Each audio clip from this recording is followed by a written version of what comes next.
Okay, welcome back. Looking at Chapter 15, Monopoly and Microeconomics. I'm going to try to do this all in one video for this particular lecture. Adjust the camera slightly.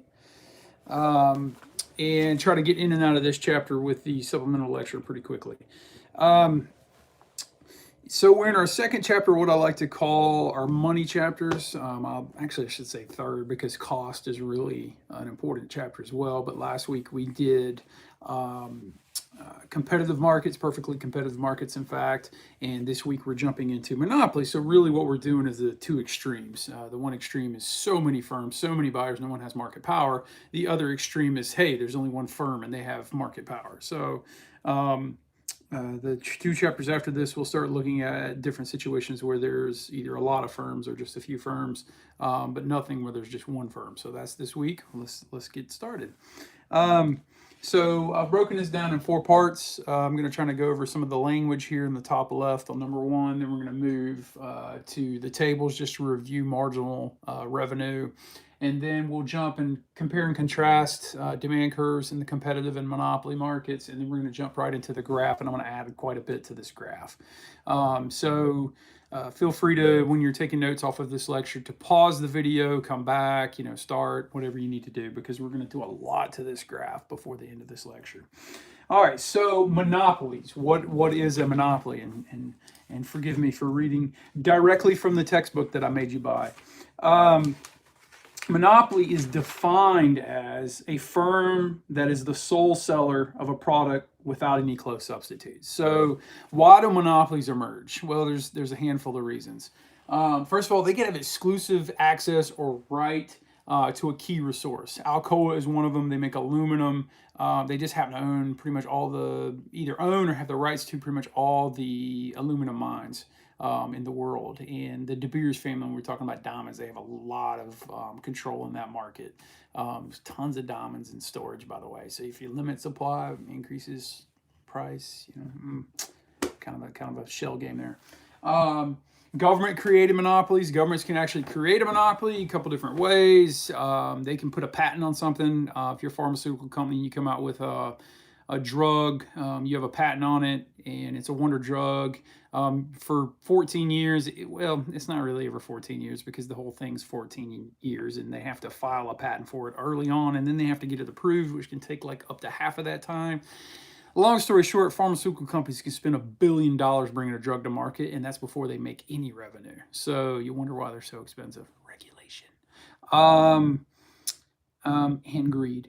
So patents, if you have a patent on something, you have exclusive right to make it. That makes you a monopoly. That's actually a good thing in a market, because if you have the ability to think of $1 million idea and it's your $1 million idea, you get to collect that $1 million. So keep in mind that patents are a way of having a monopoly as well. Pharmaceutical patents actually run out after 14 years, and that's when they go generic and other people can make them. Quality issues sometimes, but patents at least have some light in the tunnel when it comes to pharmaceuticals, not so much if you have a patent on some sort of invention. Another type of government created monopolies might actually be utility companies, in particular power companies, and specifically nuclear power companies. They tend to emerge as natural monopolies, and what that is, let me define that really quickly and then tie them together.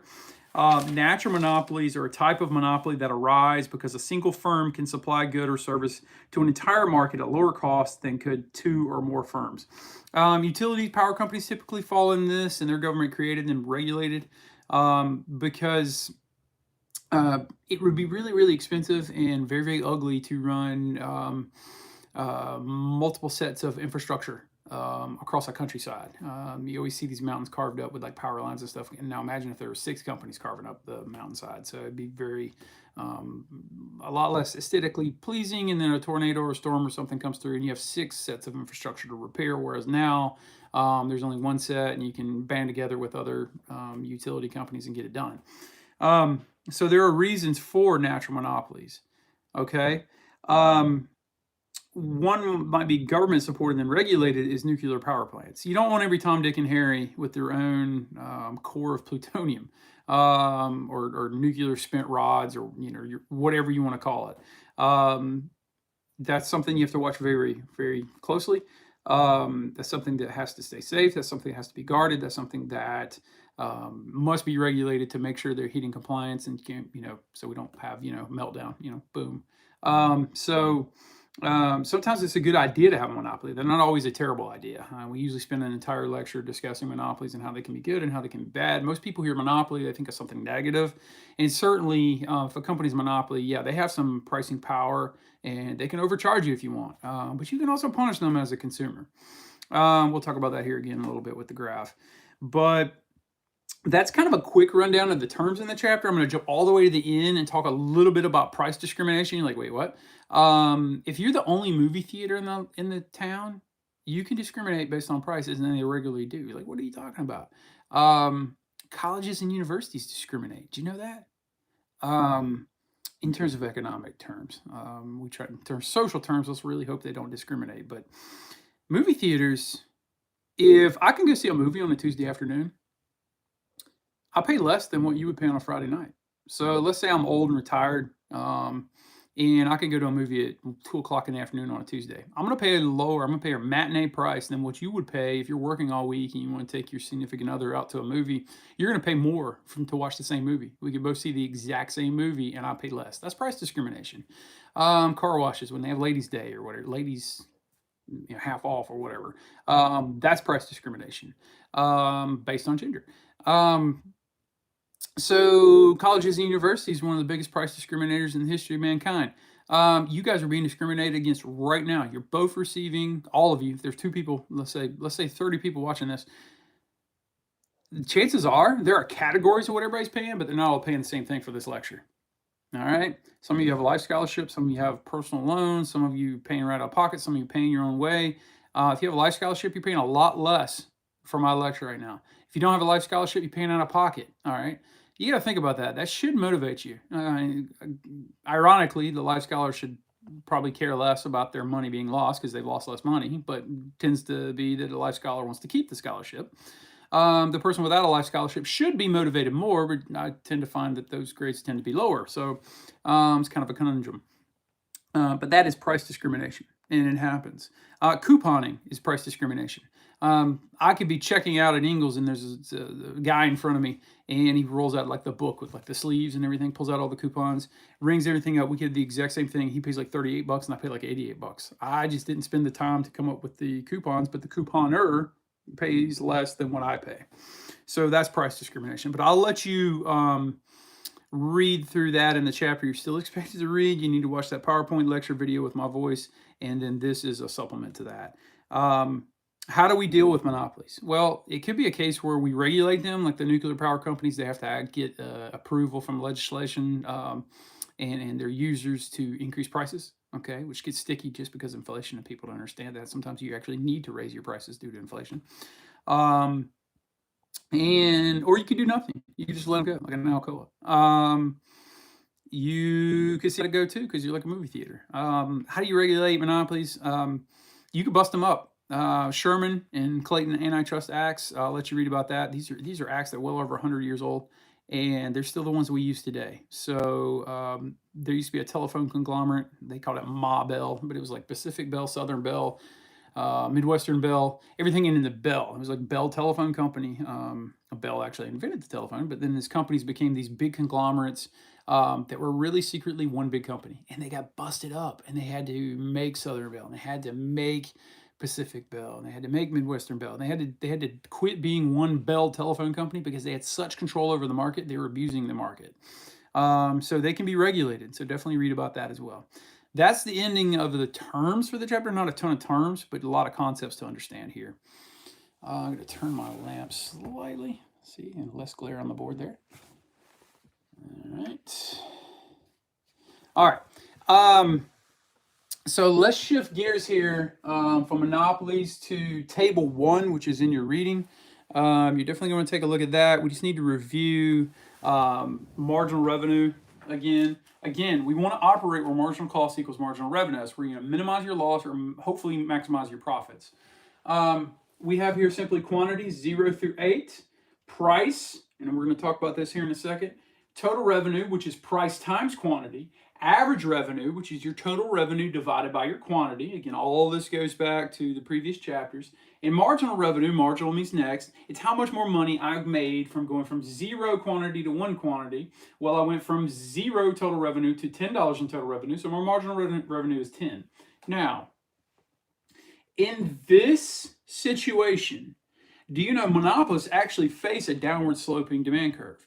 When we're dealing with commodities like last week in the last lecture, everything was flat. Demand curve tends to be flat. So I'm going to kind of use both of these here.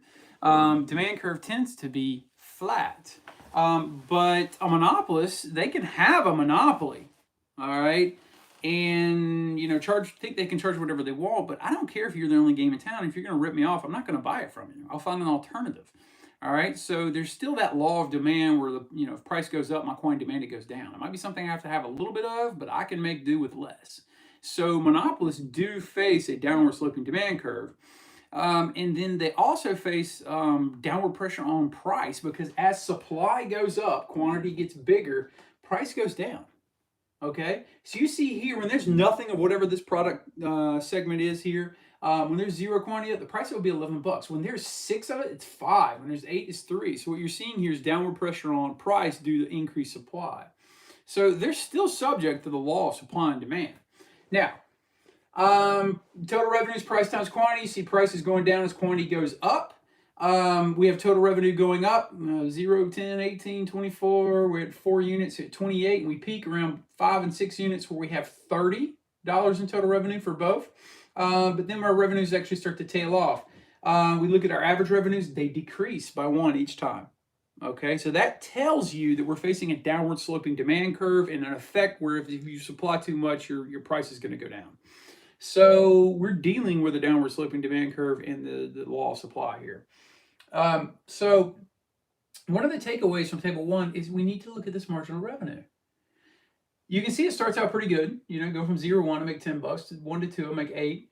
2 to 3, I make 6. 3 to 4, I make 4. 4 to 5, I make 2. 5 to 6, I didn't make any additional money. Okay, I ran that joker dry. So I need to start paying attention right here, because if I go to 6 to 7, I lose money. All right, that's money out of my profit. I lose $2. If I go from 7 to 8, I lose $4. I don't need to make that move. All right, so this is the important thing of understanding the marginal revenue. Now, shifting up here. Hello. All right. This is the thing we were talking about. In a competitive market, we've got price and quantity here. We faced a flat demand curve where price equals marginal revenue equals average revenue, so on and so forth. But price right here was the exact same as because price and marginal revenue were the same thing. If I put marginal cost on there and put a dot where they cross, marginal cost equals marginal revenue, price equals marginal revenue, which equals marginal cost, would all been in that one spot. Now, when I'm in a monopoly market and facing a downward sloping demand curve, monopolies face a downward sloping demand curve, but they have market power, which we're going to talk about on the bigger graph here in a second. There, in that situation, you do want to operate the optimal quantity you want to operate is always where marginal cost equals marginal revenue. Okay, marginal revenue is marginal cost, however you want to say it. But you're going to find that price is going to exceed marginal cost and marginal revenue. So moving to the big graph here. All right, here we go, the nitty gritty. All right, you've got demand downward sloping. You've got marginal revenue downward sloping. Look here. All we're doing is graphing what we got out of this table. All right. If we went through our data and said, hey, at this price, how much you want, at that price, how much you want for the entire market, we'd get this demand curve. We'd plot it. All right. Connect the dots. Our marginal revenue is just graphed it right off this marginal revenue here. It goes from 10 to 8 to 6 to 4 to 2 to 0. And then eventually, had I continued this curve out, it would have went negative. Okay, we'd had -2, -4, so on and so forth. But for these purposes, I'm going to take it out of there. All right, and I'm going to make a few observations here. First of all, where do I want to operate? Well, you always want to operate where marginal cost equals marginal revenue. So find that spot first, right there. Okay. Now, the temptation is, because of the previous chapter where everything was flat, price to equal marginal revenue and average revenue, you're tempted to come across and say, hey, this is my price at this level right here. Okay? It's not. It's not. What's the fun of being a monopoly if you can't charge people more money? Okay? So what puts monopoly in the monopoly price in a monopoly is the fact that you're the only game in town. And what's going to put the monopoly price into monopolistic competition is the same thing. Okay? So what you're going to see here is, yes, this is where marginal cost equals marginal revenue, but you get to creep on up here and hit what? The demand curve. All right? Because that's what the market will give you. So boom, bring that line on up, and then draw a line over here, and there is your monopoly price. There's your price for being a monopoly. All right? So never forget that price is going to exceed where marginal cost equals marginal revenue if you're having a profitable monopoly. Now, quick question. Could you have an unprofitable monopoly? You bet. There are monopolies that go out of business. They have a monopoly on something that no one wants. You ever think about that? Okay? All right. So here's my quantity where marginal cost equals marginal revenue. I creep on up to that demand curve. I come on across. There's my price for a monopoly. Okay? All of that is determined at this marginal cost equals marginal revenue area here. Okay? That's my quantity where marginal cost equals marginal revenue. Creep on up the demand curve. That's my price. Now, let's label a few things. Okay? Let's make sure we get everything we need to get here. So that's the basics of the graph. So what do we call this area right here? So here, normally I would think, hey, that's my price. That's not your price. The monopoly price, you get to creep on up to that demand curve. Cannot stress that enough, because that is something that people commonly mistake on the homework. You got to draw in these squares and say, hey, show me the monopoly profit. There you go. Monopoly profit. It's the amount of additional revenue you can generate, price times quantity, given that you're a monopoly. Look, normally this is where we would be. Last week we would have been right here. Price would have been here. That's price competitive, okay? But because we're a monopoly, we get to creep on up here. This extra box right here, this extra revenue, remember, revenue is price times quantity, so it's this whole box, all right? This is the extra I get for being a monopoly, right there. All right, so that's my monopoly profit. So when you're on the homework and say, hey, drag this thing 4 corners, whatever, boom, there it is. All right, that's right out of figure 5 in your textbook. Now, okay,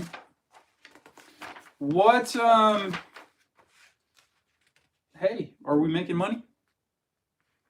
Can you look at that graph? And again, this is the graph off of, well, you can look at figure 5 or figure 4. Figure 4 is the original graph before I drew the monopoly profit. Figure 5 has the monopoly profit. Am I making money here? Well, let's take a look.